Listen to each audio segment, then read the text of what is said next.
జాతీయవాద జర్నలిజానికి అసలైన వేదిక నేషనలిస్ట్ హబ్ ని సబ్స్క్రైబ్ చేసుకోండి. నోటిఫికేషన్స్ కోసం బెల్ ఐకాన్ పై క్లిక్ చేయండి. సో వాస్తవానికి ఒక బేసిక్ లెవెల్లో ఈ సంఘటన మీద మీరు రెస్పాండ్ అవ్వండి ఫస్ట్ ఆఫ్ ఆల్, ఆ తర్వాత లోతుల్లోకి వెళ్దాం. దురదృష్టకరం ఏంటంటే ఇటువంటి కంటెంట్ కూడా ఓపెన్ సోషల్ మీడియా ప్లాట్ఫామ్స్లో రావడం, అది అన్ని రకాల వయస్సులు, అన్ని ఏజ్ గ్యాప్స్లో ఉన్నటువంటి వ్యూవర్స్కి ఈ కంటెంట్ ఈజీగా అవైలబుల్ ఉండడం అనేది చాలా దురదృష్టకరం. అసలు ఇప్పుడు మీరు ఇంట్రడక్షన్లో వాడినటువంటి పదాలు అయితే ఉన్నాయో, dark comedy, black comedy. Comedy అంటే విన్నాం కానీ డార్క్ కామెడీ, బ్లాక్ కామెడీ అంటే హాస్యం అనేది 64 కళలో ఒక కళ.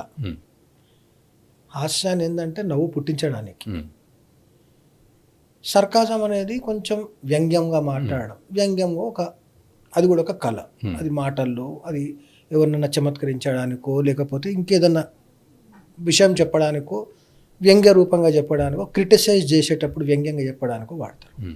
ఈ డార్క్ కామెడీ, బ్లాక్ కామెడీ అనేది ఎందుకు తీసుకొచ్చారనంటే, ఇది మీ ఇంతకుముందు ఇంట్రడక్షన్లో వాడినట్టు ఒక పదం ఉంది, వోక్ కల్చర్ అని.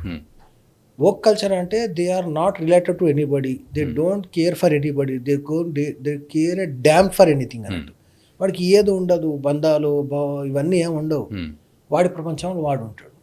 అటువంటి ప్రపంచంలో ఉండే వాళ్ళందరూ కలిసి అదొక డార్క్, అదొక బ్లాక్ అని క్రియేట్ చేసుకునే ఒక కంటెంట్ని అది ఓపెన్ పబ్లిక్ ప్లాట్ఫామ్కి తీసుకురావడం ఒకటి. తర్వాత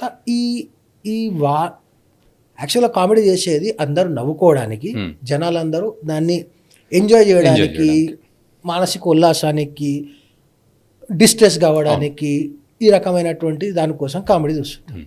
ఈ డార్క్ కామెడీ ఏంటంటే లోపల ఉన్న సిక్ మెంటాలిటీని సాటిస్ఫై చేయడానికి, లోపల ఉన్న సిక్ మెంటాలిటీ సాటిస్ఫై చేయడానికి ఇటువంటి డార్క్ కామెడీస్, బ్లాక్ కామెడీస్ చేసుకొని, అది వాళ్ళంతా వాళ్ళు చూసుకొని, వాళ్ళంతా వాళ్ళు ఒక నలుగురు కలిసి ఒక మీమ్ని వాళ్ళ పాయింట్ ఆఫ్ వ్యూలో ఇంటర్ప్రిట్ చేసుకొని, అందులో ఉన్నటువంటి 2 రోల్స్ని వాళ్ళ పాయింట్ ఆఫ్ వ్యూలో ఇంటర్ప్రిట్ చేసుకుంటాడు. ఒక్కొక్కడు ఒక్కొక్క రకంగా ఇంటర్ప్రిట్ చేసుకొని వీడు అనుకున్నది వీడు షేర్ చేసుకుంటే, అట్లా లేదు ఇట్లా అన్నాడు, అట్లా కాదు ఇట్లా అన్నారు, ఇట్లా అన్నారు.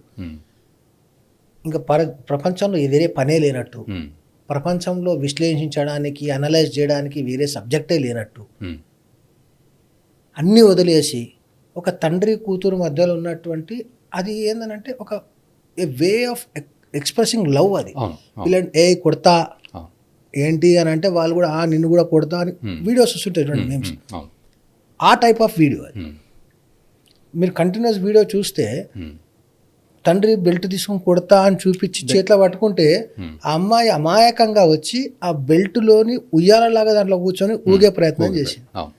అది వాళ్ళ సెన్సిబుల్ రిలేషన్కు ఉన్నటువంటి మీనింగ్, అది చూపించే మీనింగ్.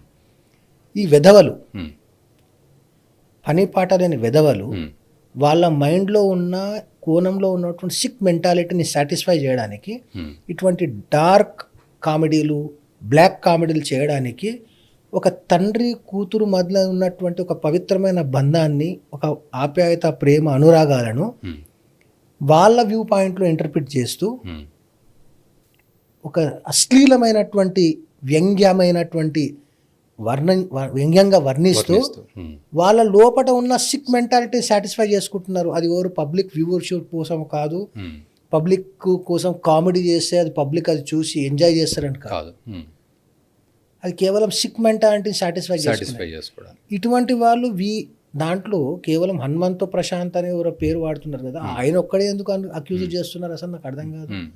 ఆ మిగతా ముగ్గురిని ఎందుకు అక్యూజ్ చేయాలి? వాళ్ళు కూడా అక్యూజ్, వాళ్ళు ఈక్వల్లీ లయబుల్ వాళ్ళు.